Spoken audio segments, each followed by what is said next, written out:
A very warm welcome to all present. WinP is delighted to have you all join us today for the third session of SheShines, the Delhi edition. I would like to thank you all for taking out time today and for gracing the occasion. I'm Sanchi Khurana, and along with Trina Das, will be your host for the evening. While the room was abuzz with all the networking and discussions, we would like to formally kickstart the event with a small round of introductions. But first, let's call cheers to all the lovely women here. We are all here thanks to WinP, so we'll first start with a quick intro about the organization. Thanks, Sachi. I would like to invite Nupur Garg, founder of WinP, to share a few words from her journey starting and building of WinP. Nupur, of course, needs no introduction. She's a leading PEVC investor and advisor to large institutional investors. She serves as a chairperson of the boards of Kids Clinic India Limited, an independent director on the boards of several companies, a member of institutional investment committees, and advisor to select fund managers. She is the recipient of several awards and recognitions. Welcome, Nupur. Thanks, Rina. Hi, a very warm welcome, and thank you all for coming here. I wrote this down in the morning, and I have never read from a paper. I usually, once I write it down, I always remember, but somehow this evening, my brain is all over the place. So if you're okay, I'm going to refer to this. So this is the third She Shines that we are having. We've had one in Mumbai, one in Bangalore, and now in Delhi. And each time we are doing a She Shines evening, I think we're just incredibly excited as a team to have a room which is not yet full, but a room full of women who are here with a keen desire to grow their professional community, their professional networks, give a little, take a little, and then leverage a whole lot. And really, this is what WinP set out to do. So WinP was I set up WinP to bring more women in as investors and entrepreneurs. But I didn't want to create a sisterhood. I didn't want to go out and say, you know what, we need to change. You know what, we are the outliers. And you know what, we all have troubles, but don't worry, we all have ideas on how to get through those challenges. So WinP actually works with PVC firms to tell them that they need to change. It helps those firms change, make incremental changes, so that women are no longer outliers and women are no longer required to change in order to succeed. But of course, we are also building the sisterhood because there is so much power in the sisterhood and there is so much fun in building the sisterhood. And today is all about building that community. It is, sorry, back to refer my notes.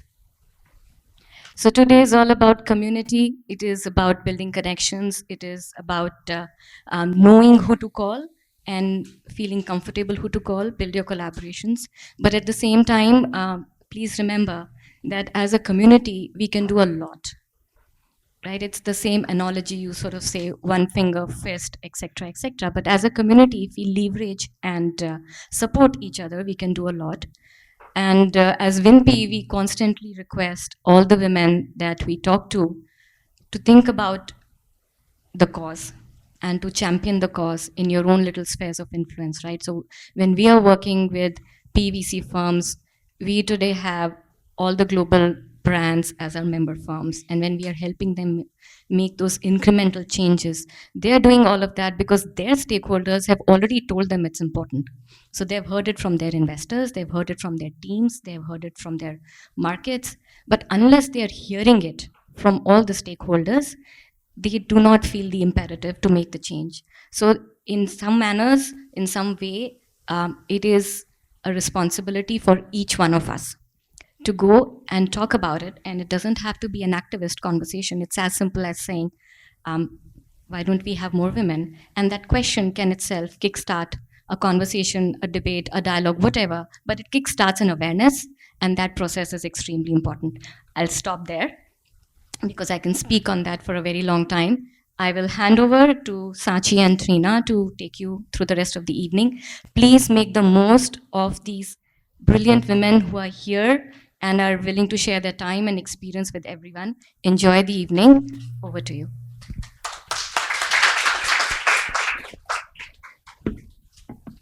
Thanks, Nupur, for such insightful words. I am Trina Das. I am a program coordinator with WINPI. Along with that, I am also a PhD candidate at IIT Kanpur. I have been with WINPI since its inception and seen its tremendous growth and transition over the span of 2.5 years as connections moved over from Zoom to in person. I'm proud to be a part of WINPI's journey. In the first 2 years, WINPI has organized more than 35 events that attracted approximately 4,500 registrations and were polled at an average satisfaction score of more than 96%. It has brought together the PVC firms committed to achieving gender balance and for a common agenda. And today, the industry's voice is pursuing gender diversity. Hey everyone, my name is Sanchi. I'm part of the investments team at Kalari Capital, a leading early stage tech VC fund based out of Bangalore. Prior to Kalari, I've spent some time in growth equity and impact consulting, and I have an undergrad degree in business and finance from SRCC. But today, here I'm representing WINPI as an ambassador. I have been associated with WINPI for over a year, and it's been one of the great decisions I have made. And have come all the way here from Bangalore because definitely believe in the power of SheShines event. So before we proceed with the event today, I would just like to give a shout out to all the ambassadors and WINPI team members who've been diligently supporting the cause and all the initiatives for over a year. So yeah. We have Pooja.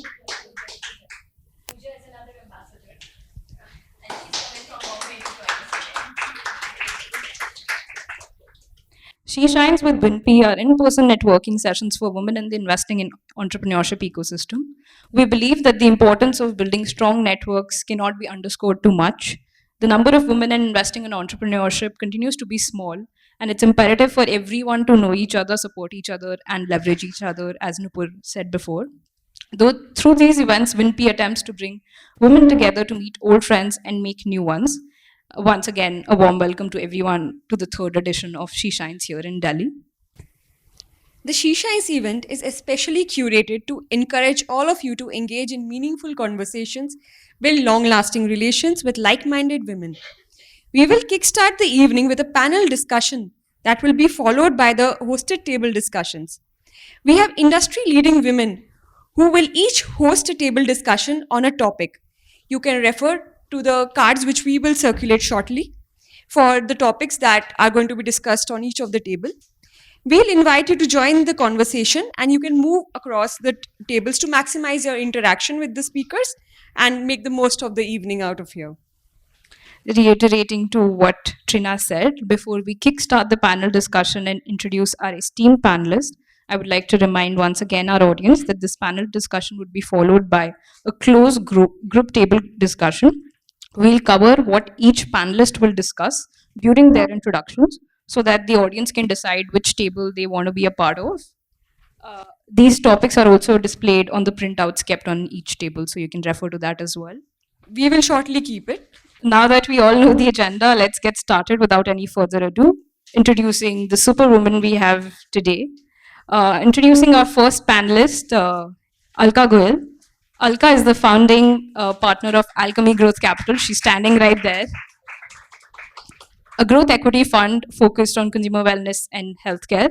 Previously, she was a partner at McKinsey's New York office, advising healthcare and private equity clients on a range of business outcomes. She holds an MBA degree from IIM Ahmedabad and a bachelor's degree in economics from Lady Shri Ram College. Alka will be hosting a discussion on how to win as a solo woman founder. Next up, we have Aprajita Ahuja. Aprajita is the managing director and CFO at CX Partners, a leading private equity group in the Indian mid-market. She's on the board of Better Place, DT Group, Veda Clinical Research, and TSI Private Limited. She has been a part of the vibrant private equity since 2008. She is a qualified chartered accountant and holds an undergraduate degree in commerce from University of Delhi. Aprajita will be hosting the discussion on building a successful career in PE and the dynamics of dealing with male-dominated investor teams. Aprajita is right here. Our next speaker is Pearl Agarwal. She's yet to arrive. Yeah, she's yet to arrive, but we'll still go ahead with the introduction and the topic that she'll be talking about. Pearl is the founder and managing director at Eximus Ventures, a pre-seed fund investing across health tech, fintech, and gaming. Previously, Pearl co-founded Dot Review and has also angel invested across consumer sectors.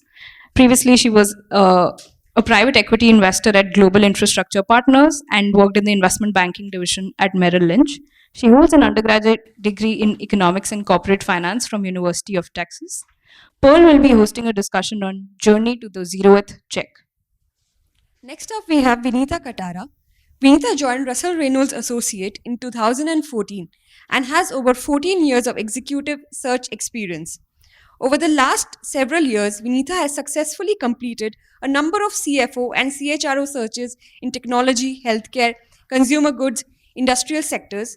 Her clients include BSE, NSE listed company, private equity portfolio companies, as well as Indian subsidiaries of global multinational organizations. Within the education sector, Vinita has led several CEO searches for for-profit, not-for-profit, and edtech companies. This includes top team build-outs for a number of organizations. Vinita will be hosting the discussion on strategies for professional growth and investing in oneself. Vinita is right there. Now, moving on to our panelists, I'll delighted to introduce our panelist, Ruchira Shukla. Ruchira Shukla has been the regional lead for IFC's Disruptive Technologies and Venture Capital Funds business in South Asia, overseeing investments in technology startups across stages, investments in VC funds, and initiatives to support and grow the venture capital ecosystem in South Asia. She has led investments across a range of sectors, including consumer internet, B2B e-commerce, health tech, edtech, e-logistics, and AI IoT-based applications.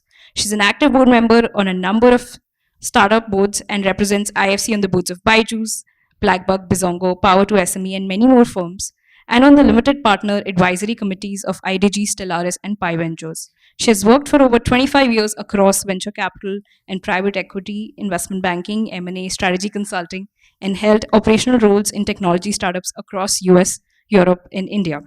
May I please request Ruchira to take a seat here.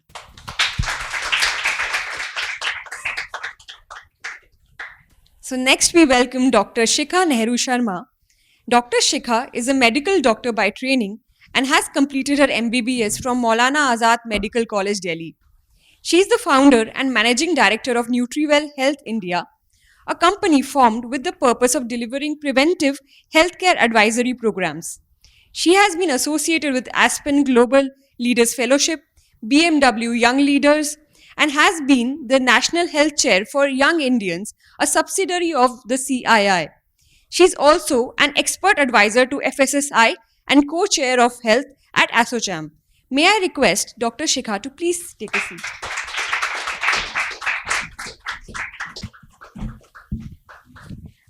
Our next panel speaker is Shweta Raj. Shweta is the Chief Public Policy Officer for Sequoia Capital India and Southeast Asia, driving the public policy agenda for the startup ecosystem and venture capital industry. Prior to Sequoia, she led government outreach and advocacy efforts for Salesforce across India and South Asia, and was also head of public policy at Uber India and SEA before. Before joining the world of public policy, Shweta spent 2 decades as a business journalist and TV news anchor and has received several prominent awards. She's also the recipient of the British Chevening Scholarship and is an alum of Lady Shri Ram College as well as INSEAD and Wharton Business School. May I please request Shweta to take a seat here.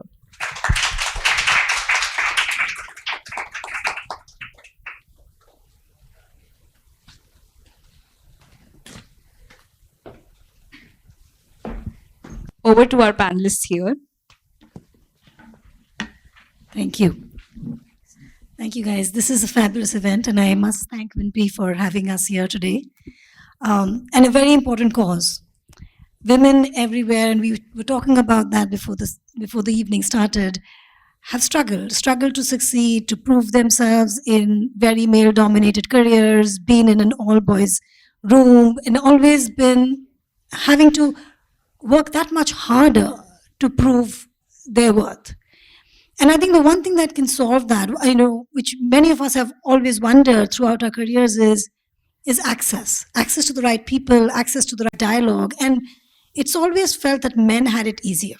Why? Because they had the boys' club. They could go out and get a drink with someone and cut a deal or get some favorite spot that was not accessible to a woman. So therein lies the power of networking. So thank you to the WinP team who's very generously given me the questions here in good big font, so I don't need to use my glasses. But the first question there is on the importance of networking. So I'll turn to my panelists here. How do you think it can contribute to professional growth? Have you felt that you benefited from it yourself? Shweta, over to you. Oh, absolutely. I think first and foremost, I want to thank WinP for discussing something which is so important, and also for giving the term networking its rightful due. I think very often, there is a not so good connotation associated with networking. And I think first and foremost, we need to acknowledge and recognize that networking is a good thing. It's something that is absolutely important, and it's something we do all the time without calling it networking. What is networking? When an offsite is happening, you're networking with colleagues. When you're at a conference like this, we're networking with each other. When you're going and meeting your clients, you're networking with them. So networking is nothing else but meeting people, engaging with them. And I think the energy you draw from it, the benefits you draw from it, are unparalleled. And I can talk about the one thing that I personally believe in my career now, about 22 years of an active career, bulk of it spent in the media industry. And a lot of times when I made a mid-career transition of sorts from the media world into public policy, the one question that I was always asked, that A, why the transition, and B, aren't they two very different worlds? Like, media is like out there, there's the newsroom, and I've got a former colleague, Tanu, here as well, and just the adrenaline rush of the newsroom, just the passion of breaking news, versus a very different corporate world, but the startup ecosystem, where again there's never a dull moment. And when people ask that question and they say, what was different, what's same? And the one thing that I say is, and that's why I want to use a new term now, which is an extension of networking, which is relationship building. And I think what you do when you network, you build relationships. And that is the power that networking allows you to do. And relationship building is the one thing that has stayed constant throughout my career journey. Whether I was a journalist, it was important to go meet people, spend time in, say, the corridors of power, meeting, say, bureaucrats or ministers or policymakers or industry leaders, to get a pulse of what's going on. And you know what? You cannot do that unless you build meaningful relationships that are not transactional. We're not here because I want something out of this event today. All of us in this room today, which is powerful, is here without an agenda, And I think when networking is agenda free, when relationship building is agenda free, that's when the true power of it comes out, and you don't make it transactional. Because most often, why I think networking is not happening as much as it should is because there's such paucity of time that people just want to now say, should I go spend an hour at AeroCity doing this? What's in it for me? And I think that mindset needs to change, because we've become so fixated on return on our time that, what are we getting out of that 1 hour? And if it's not inked and written that what was my return on time investment, we don't think it's worthwhile. And that's when we don't do enough of networking and relationship building. I'll just close the opening comment by saying that the common thread is that when I look back, whether it was journalism or it is public policy, I think the strength of both my careers has been relationship building. And I mean, for an external facing function like mine, it's impossible that you can do your job without networking. So that's the importance of it. Thank you. And while I was listening to the remarks, I was saying, actually, I would encourage all of you sitting there thinking about, don't you network in your personal capacity in your neighborhoods? I would bet most women do that better than men. At least I know many more people in my neighborhood than my husband could even imagine, right? But we don't bring that same energy back to networking in the professional setting. And I'll turn over to Dr. Shikha now, because healthcare is a very different domain, which does have a good number of women. and in its own way requires networking to find opportunities, to learn more, to advance your career. How has the experience been for you? Okay, so fundamentally, this has been a new learning for me because I was always an introvert, and for me, the easiest thing was being within my little bubble, and that helped me up to a point because it helps you to focus and study or whatever. But I reached a point where I realized that my resistance to go out and meet people actually uh, was putting me in a back gear, because the biggest thing which you will take away from a network is it'll open your mind. And I was limited by my thinking, I was limited by my lack of exposure, because I wasn't just going out and meeting different people. So like as destiny would have it, because of these scholarships, I was forced to go and attend that scholarship and meet a bunch of different people. And then I suddenly said, wow, there is so many different things happening, so many different perspectives you are getting, and the way you are thinking and problem solving is very limited to your field. Like I was thinking like a doctor. I wasn't thinking like other people. And what I say is the solutions don't come when you're thinking only in one mindset. The solutions come when you absorb something from a different field into your field.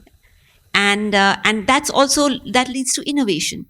So that was the first, I would say, exposure, and it really helped me to build my business from point A to point B, because you know what I was doing, I was just working harder and harder and harder and not getting anywhere. But when I started meeting different people and getting to know how they solve these problems in their field, which could be finance, which could be media, which could be something else, I realized, oh, so there is another way to solve this problem. So that's the, so you're actually, like I would say, in a terms of, this is the internet of similar people, and you are meeting another mind which has had a different set of experiences and has solved their situations in a different way, and that's beautiful. That you'll never get anywhere. You may read n number of books, you'll never get that, because when you talk and you're just really talking and just discussing, you end up with solving their problem and your problem too, and they solve, similarly, vice versa. So that's one thing which I found, that it's a physical internet of different minds, and that's beautiful.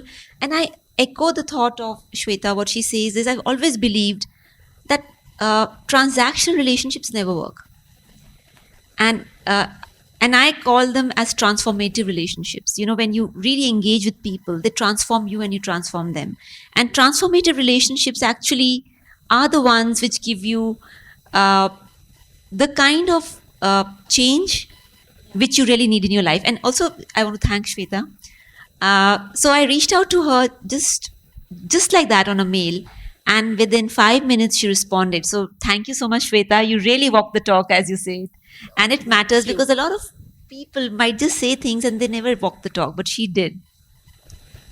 Thank you so much. And I think the power of networking is that both of us had never connected. And this is, I think, the third panel we're doing together on different platforms. And I think that just speaks volumes of the fact that sometimes you just want to get out there, meet new people, make new friends, and just engage. So thank you. Wonderful. So, clearly key messages there. It gives you access, it gives you meeting of minds and compounding of thinking, coming at a problem or a situation from different angles. So lots of good reasons to be networking.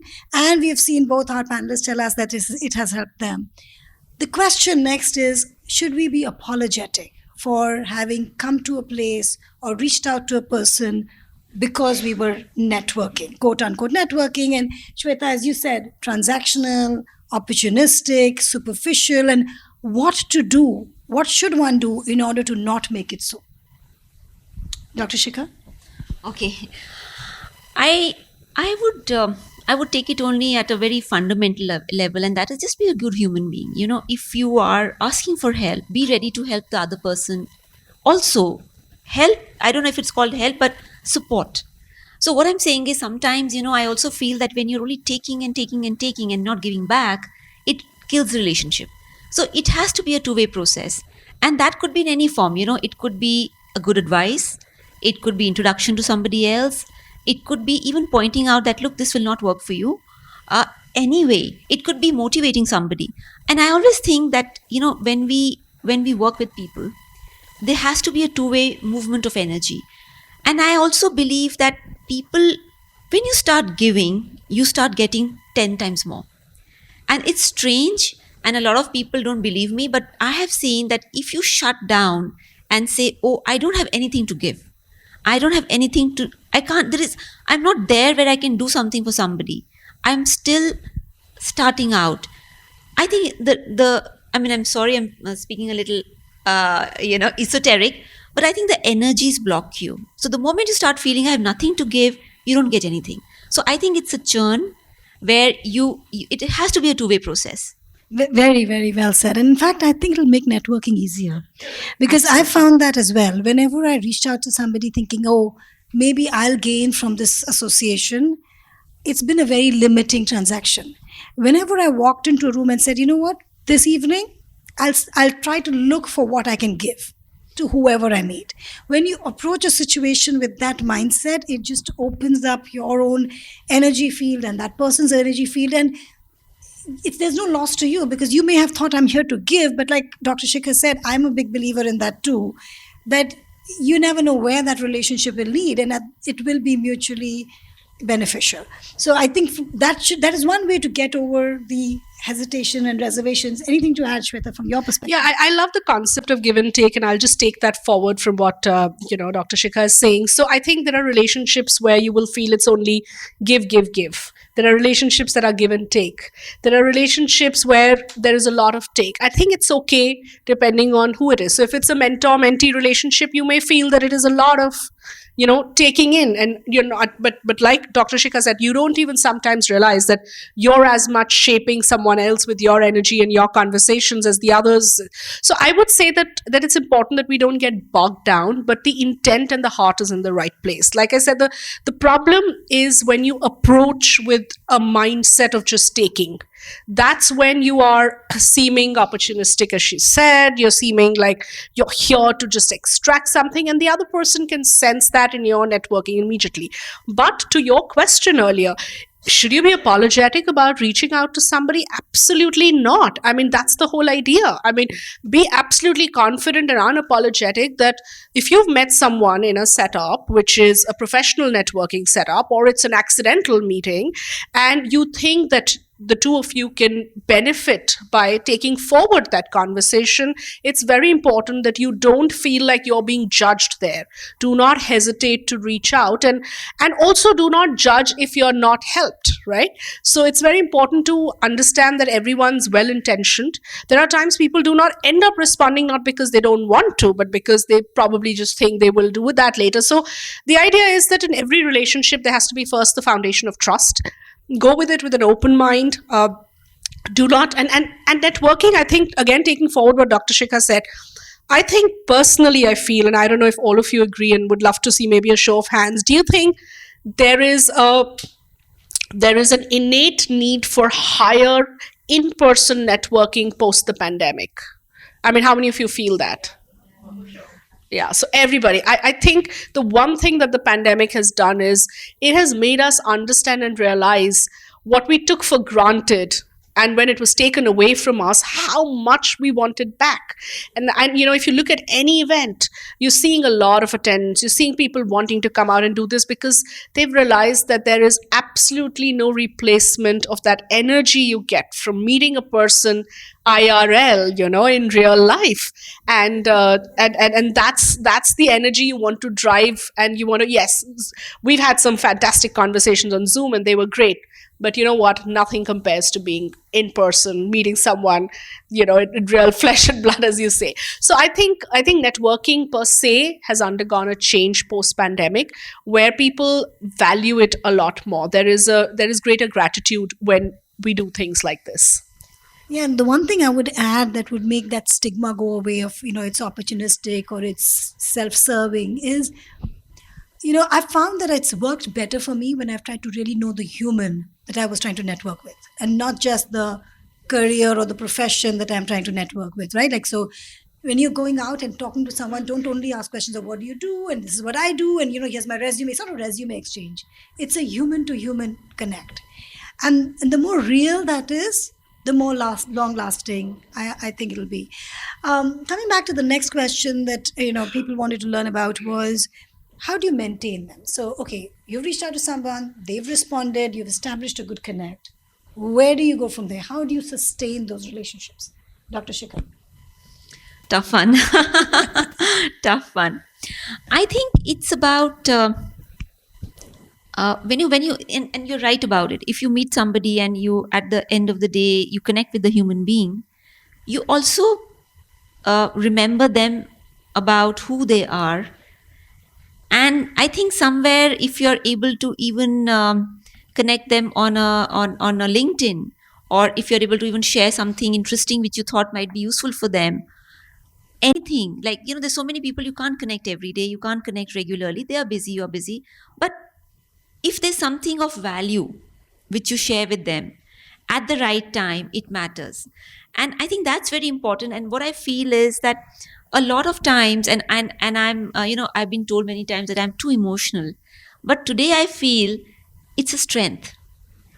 It's a big strength. And I'll tell you why it's a big strength is because I read somewhere that like an iceberg, our mind is only managing this much of what we can do, right? It can only put structures, but the drive, the force, the endurance, that comes from your emotions. So if you are connected to somebody and you feel you care for them, you will do the right things for them. And that forms a powerful network. So I'll give you an example that many of you, I'm sure, when you're stepping into whatever fields you are, whether it's a startup, whether it's a VC, I'm sure it wasn't like, wow, great, now this is what you have to do and you get support right through. No, you will not. Most people had to fight their way to do what they want to do. The support will not come always from places where you are looking for support, but sometimes from the network, somebody will say, you know what, I think what you're doing, maybe I can connect you or help you with this, or maybe you should look again at what you're doing. And they understand you. The biggest thing a network gives you, and what I realized at some of these fellowships was, they understand you. Sometimes you just want to be understood for your dreams, for what you're doing, and sometimes you just want to be understood even if you're failed. Sometimes things don't work. And at that time, everybody says, look, I told you this. It won't have worked. But you need somebody to say, it's okay. Even I failed 10 times. It's okay. Let's do it again. So that's what I'm saying. I think sometimes you need understanding, and you can, it's like when you drive in some of these cars, you have a reserve petrol, which is like a big help, because you've forgotten to fill fuel and suddenly you say, oh, there is a reserve. So it opens up your reserves and suddenly you see there's so much energy and optimism, and you go back to that problem again with the newfound confidence. So I think that matters. And this is a like-minded group. It's a group which is very similar in thinking. It's very rare to find these groups. No, I agree with you completely. And I think, again, taking forward, I'd like to go with what Dr. Shikha was saying initially about her being a more reserved person initially. I think it's very important that each one plays to their strengths, and it's okay if some people are more reserved or more introvertish, as we like to call them. And then there are others who are way more outgoing, like networking, they're more extroverts. So I think it's okay also not to follow a script and say this is how it's supposed to play out. Or if you leave a networking event and you haven't felt the pressing need to go, reconnect with someone, maybe what you've taken away from an event is way more powerful with, at least my personal belief is that nothing in life goes waste. No amount of anything you do is ever like, oh, it's a waste. Maybe anything you've said, anything you've heard, any connection you've built will come in good stead to you at some point or the other. Like, who would have thought I'll meet someone today Aditi, right?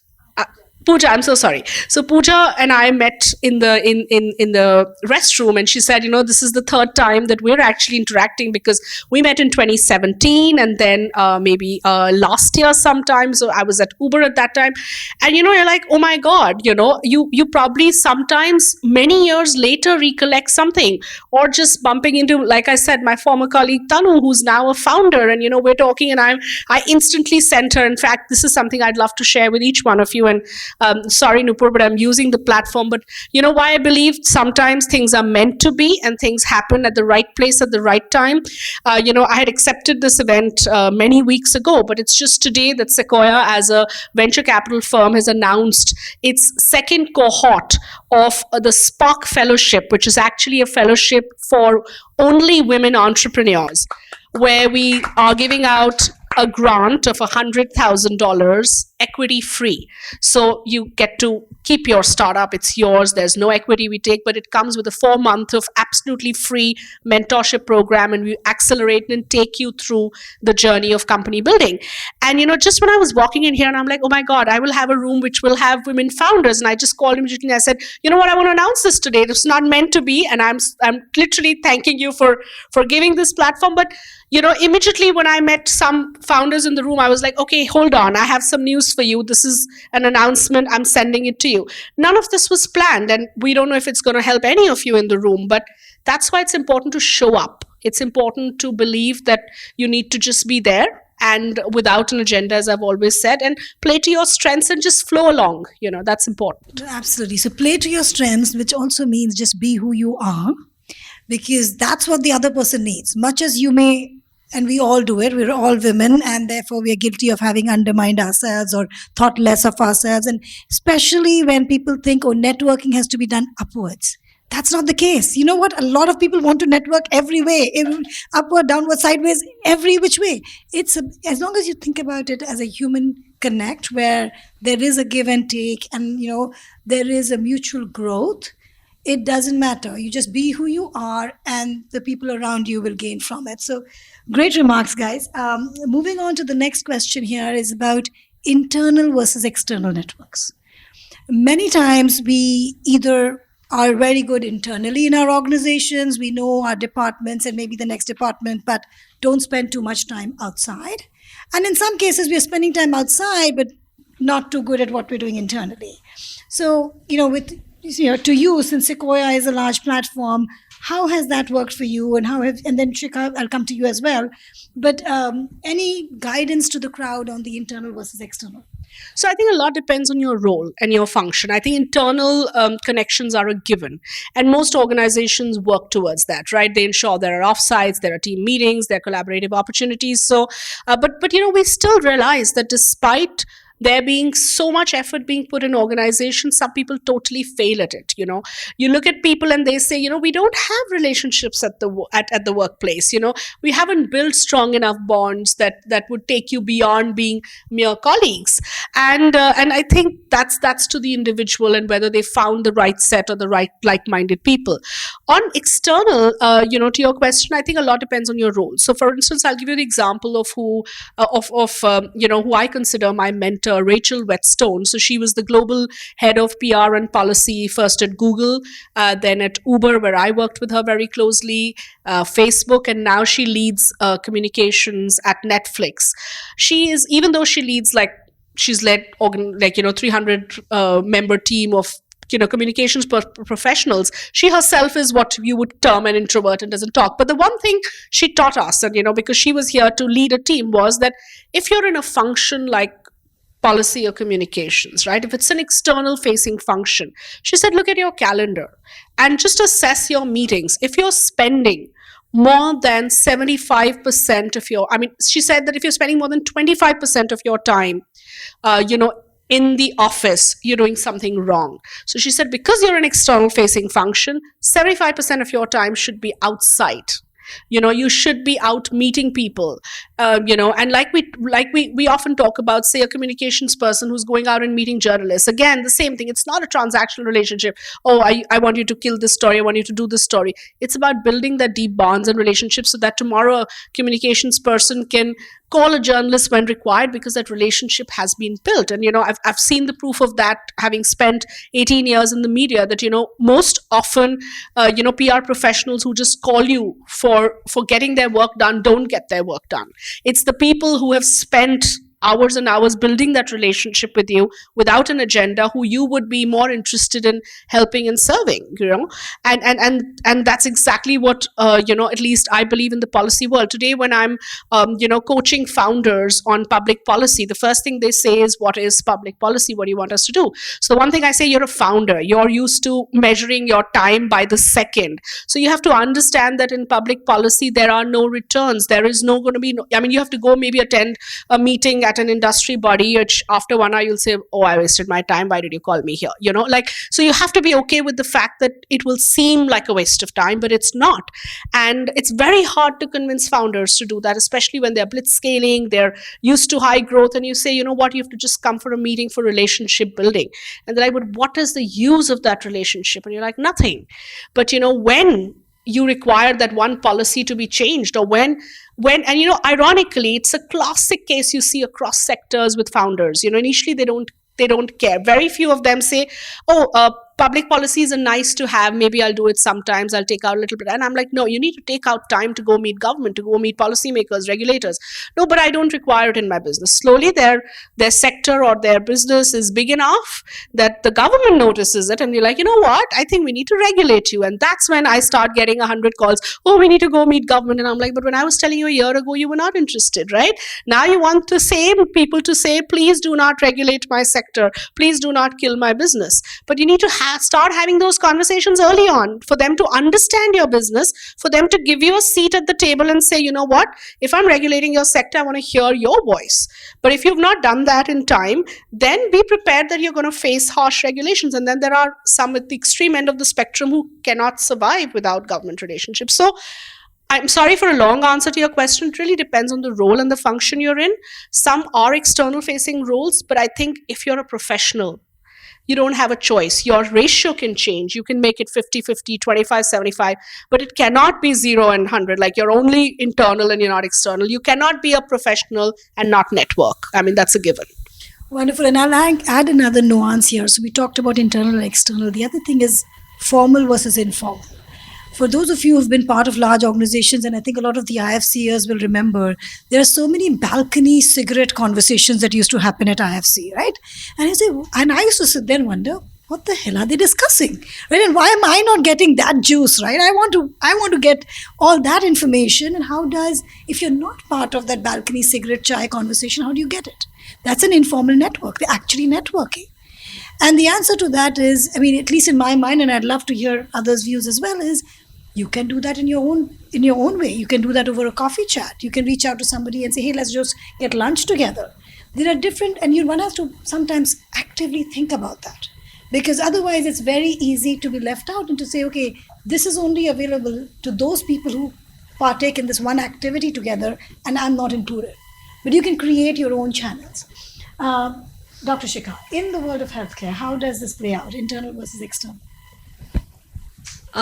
So when I was working as a doctor, then it was slightly easier, because you are working very long hours with other people, and after the first half an hour, you have to break down the barriers, because you're going to be spending the next 24 hours with them in high crisis situations. So you have to quickly form sort of a working team. But when I got out of healthcare, I realized in the world of business, it felt far more competitive. Like, for example, I'll give you an example. Suppose if I'm a doctor doing ABC work, I'll be very happy if there are more doctors, because it just helps my patients, because you get more and more healthcare services. In the world of business, it was more about competition mapping and what are they doing and price cutting, whatever. And initially I felt out of place. I felt that, oh, is this what's going to be in healthcare and in business and whatever? So for a long time, I didn't call myself a business, thinking, oh my God, it doesn't seem to gel with who I am. But today what I realize is that meeting people who are outside your comfort zone is critical for a founder. Absolutely critical. Now, why do I say so? Why? Because otherwise you form perceptions which are completely wrong.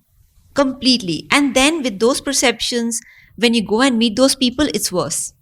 So I'll give you an example that, so I had a certain perception of a certain group of people, and then I ended up meeting a lot of them just over lunches and dinners. And then I realized, no, they have a point of view. They have a point of view on why they are like the way they are. And if I can't understand this, it creates a wall. So, the good thing about the whole society, about today's society, about internet and about other things and about integrative work. Today you have jobs which, it's at the cut, it's at an integration of science and technology and psychology and whatnot. You have a very new kind of jobs happening today. So what I realized is that when you only sit in one field and you don't meet people from totally different fields or areas of expertise, you form a wall, and then you build it with your own narrative about what they are going to be like. And it's impossible then for you to break your own fears. So I think for a founder, fear is the devil you need to kill every day. Every day you'll be fearful for something or the other. And you need to kill that devil every day. And the only way you can do it is meet other people out of your comfort zone. Thank you. If Nupur, we have time permits, I want to add one question. Do we have time? Yeah, Okay. So then we'll stick to script. The last question there was about, we're all busy, we all have commitments and have to run. How do we build networking into our regular day-to-day routines, where it's not a special activity that I'm going to do, because I've taken a holiday or because it's Diwali time or Christmas time? How can it be part of my life? Okay, I tell you go first. Okay. So, yeah, I think you have to make it your second nature. It has to be your DNA. And at least I can say, as someone who loves it and enjoys it, it's great to make it a formal activity like today, because you're here, you're meeting, you're networking. But it's also great to say, you get up from your desk, you're going for getting a cup of coffee from the cafeteria, and you stop by and spend those couple of minutes speaking to someone. And as you said, which I thought was very powerful, that it's not just about work, it's about how's your child doing and how old is he or she and what's happening, so those connections where you also feel that it goes beyond. I think that's important. The second, taking forward what she said, get out of your comfort zone. We are so used to, networking is even a social evening. Sometimes we just want to do it with like-minded people because you're like, that's your me time, that's the time you want to unwind. But sometimes get out of that and try to meet people who you think are not like-minded or not part of your industry, as Dr. Shikha was saying, but give you a very different perspective. So I think train yourself to just be more open-minded to receiving a lot more and taking it in, and it'll keep shaping you without you even realizing it. So make networking a habit, I would say. Thank you. Anything to add, Dr. Shikha? So I would say I've been terrible at it, and I want to thank people who kind of keep me in their network so that I get to meet other people. And I can only say I've been lucky in the sense that people don't give up on me. But I've been terrible. It's a confession, and I need to do more of it. I would actually also echo that thought. I grew up always thinking of myself as an introvert and almost thinking that I was uncomfortable when I had to go out and have a conversation, get to know the other person. But I have seen that change over the years, and I've reached a point where actually I thrive in the new relationships. And I started thriving when it was less about work. When it's about the human is when I've started thriving. And I think I just feel a joy after I've made 5 new connects or 6 new connects. And what has shifted for me is I used to hate work conferences because it was always about giving a business card and collecting lots of them and then sort of putting them on my desk and forgetting about them. But now when I go and say, okay, this is about getting to know a very different set of people, those conferences have become fun now. So I think if you become part of the fun element, then you won't have to make it like an extra effort. So make it part of your DNA, make it part of who you are, and it is going to be for mutual gain, about the human connect and about broadening your perspective as well as the others. So thank you so much, guys. Really enjoyed the discussion. Thank you for having us here today. Thank you, everyone. A big round of applause to the panel. So now we move on to the next segment. So before that, I think the counter is open. Please help yourself with the drinks. and some refreshments will be served very soon. And after that, we'll move on to the hosted table discussion with our fantastic speakers. Thank you.